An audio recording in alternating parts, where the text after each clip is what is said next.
और वो लोग, वो तीन लोग, वो तीन मुजरिम जिन्होंने मुझे ये पूरी साजिश करके कत्ल करने की कोशिश की, वो अभी भी बड़े बड़े ओहदों पे बैठे हुए हैं। तो मुझे कहा गया कि वो फिर से वारदात करेंगे, तो आपको घर से नहीं निकलना चाहिए।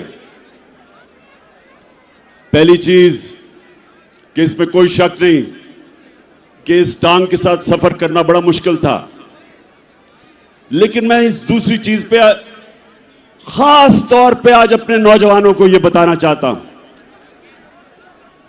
देखें, मैंने मौत अब बड़े करीब से देखी।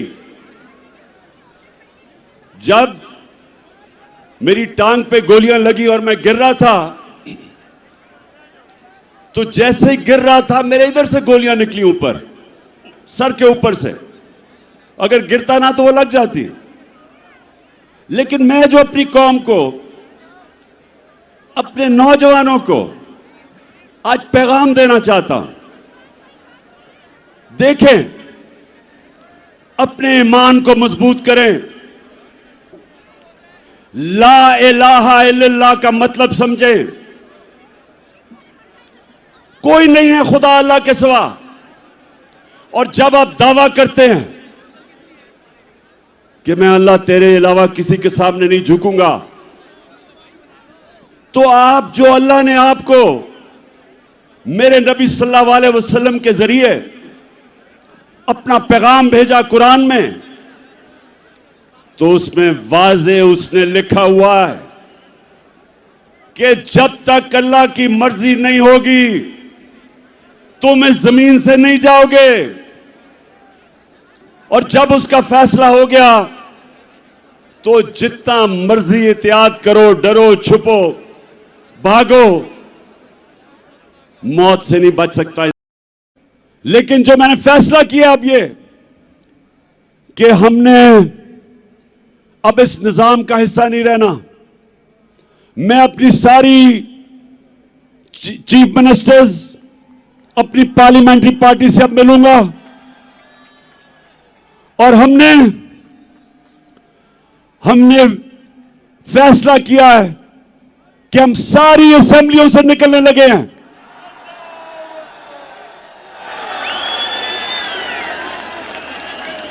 हम बजाय अपने मुल्क में तोड़फोड़ करें, हम बजाय अपने मुल्क में तबाही मचाएं, इससे बेहतर है कि हम इस करप्ट निजाम से बाहर निकलें। लेकिन जो मैंने फैसला किया अब ये कि हमने अब इस निजाम का हिस्सा नहीं रहना। मैं अपनी सारी चीफ मिनिस्टर्स, अपनी पार्लियामेंट्री पार्टी से अब मिलूंगा, और हमने फैसला किया है कि हम सारी असेंबलियों से निकलने लगे हैं।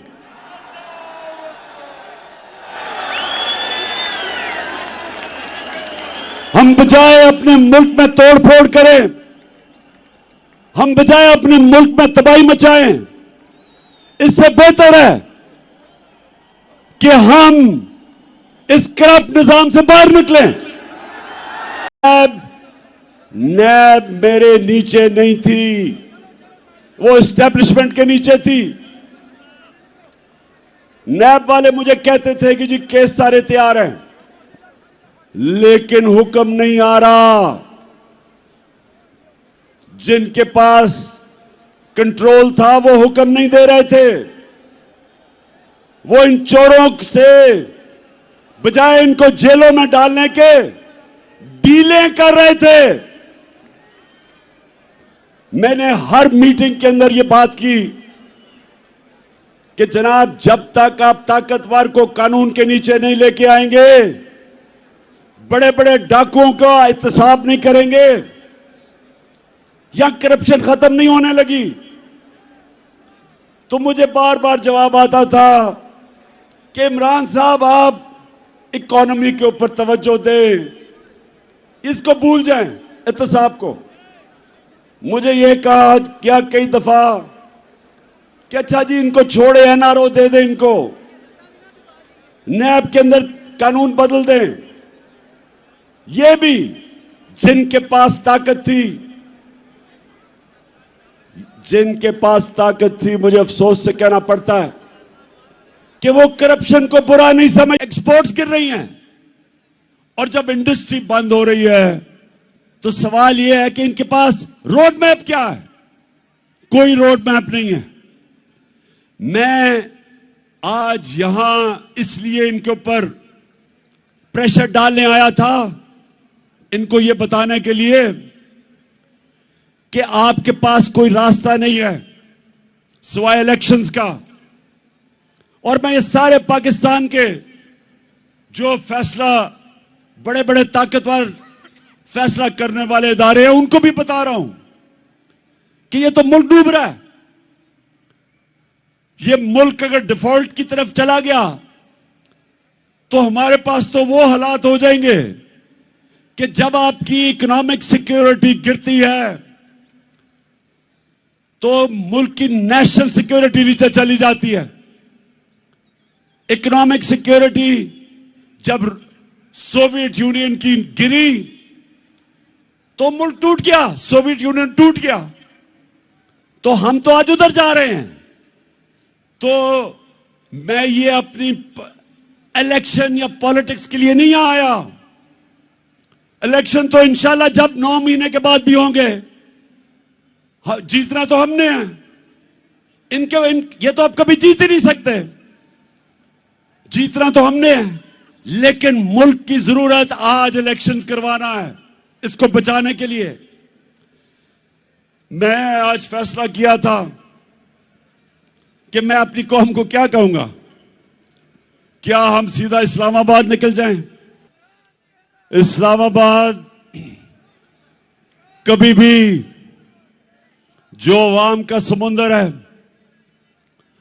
लोग तो अभी भी सड़कों के ऊपर फंसे हुए हैं। एक हमने फैसला करना है इस्लामाबाद जाना, तो मैं आपको यकीन दिलाता हूं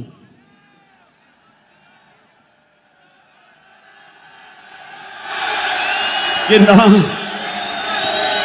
ये बर्दाश्त कर सकते हैं।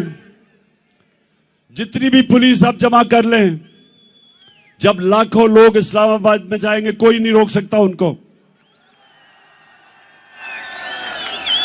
लेकिन मेरे पाकिस्तानियों, मेरी जितनी भी 26 साल की सियासत है वो मैंने आइन और कानून के बीच में की है।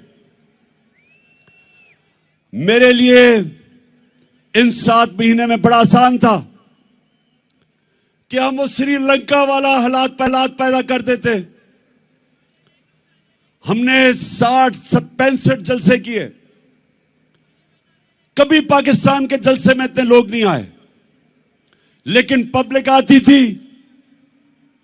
और पुरअमन तरीके से ये बताते हुए कि हम इन चोरों को कबूल नहीं करेंगे, फिर पुरअमन तरीके से वापस चली जाती थी। मेरी पूरी कोशिश रही कि मैं किसी किस्म का इंतशार अपने मुल्क में ना पैदा करूं, क्योंकि वैसे ही माशी हालात बुरे हैं। अगर यहां तोड़ फोड़ शुरू हो गई, सबके हाथ से गेम निकल जाएगी। 25 मई को जब इन्होंने हमारे ऊपर तशद्दुद किया और जब 26 की सुबह मैं इस्लामाबाद पहुंचा,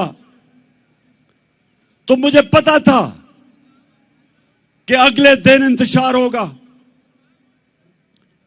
मैंने सिर्फ इसलिए अपनी मार्च कैंसिल की कि मुझे पता था कि अगर हम इस्लामाबाद धरने देने का फैसला कर लें तो अगले दिन तबाही होनी थी, खून होना था। इसलिए मैंने वो मार्च कैंसिल की। आज मैं इसलिए फैसला कर रहा हूं कि वहां नहीं जाना, क्योंकि मुझे पता है तबाही मचेगी, नुकसान मेरे मुल्क को होगा। लेकिन जो मैंने फैसला किया अब ये कि हमने अब इस निजाम का हिस्सा नहीं रहना। मैं अपनी सारी चीफ मिनिस्टर्स, अपनी पार्लियामेंट्री पार्टी से अब मिलूंगा और हमने फैसला किया है कि हम सारी असेंबलियों से निकलने लगे हैं।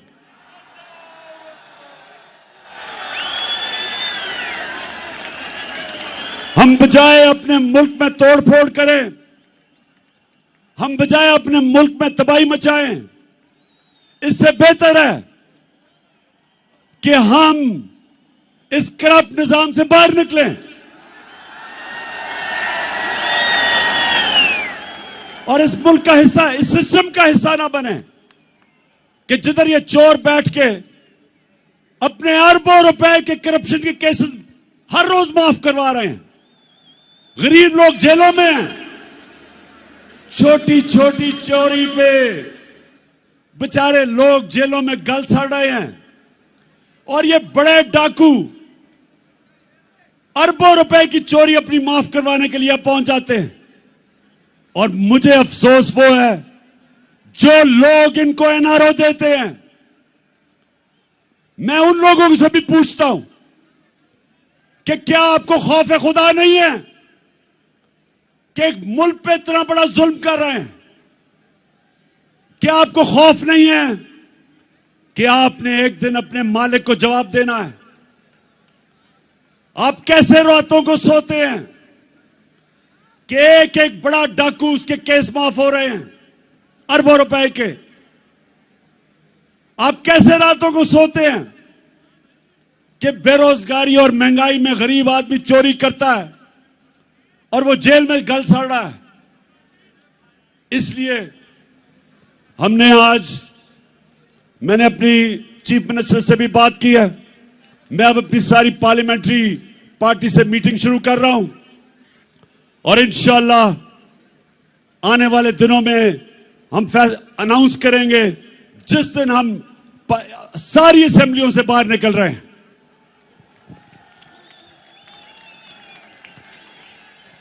आखिर में मैं आप सबका शुक्रिया अदा करता हूं। जिस तादाद में आप यहां आए, जितनी मुश्किलों से आप आए, मैं आपका शुक्रिया अदा करता हूं। आपने मेरी हौसला अफजाई की, आपका शुक्रिया अदा करता हूं। और मैं आखिर में कभी ना भूलना, एक आपने आखिर में एक ओथ लेनी है, हल्फ लेना है, लेकिन यह भूलना ना कि आप एक अजीम कौम है, आपका एक अजीम मुकद्दर है। और इंशाअल्लाह ये मैं जद्दोजहद इसलिए कर रहा हूं कि मेरा ईमान है कि अल्लाह एक दिन हमारे मुल्क पे करम करेगा और वो तब करेगा जब ये कौम फैसला करेगी।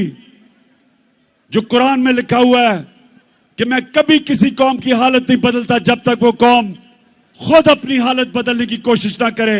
और इंशाअल्लाह वो मेरी कौम तैयार है अपनी हालत बदलने के लिए।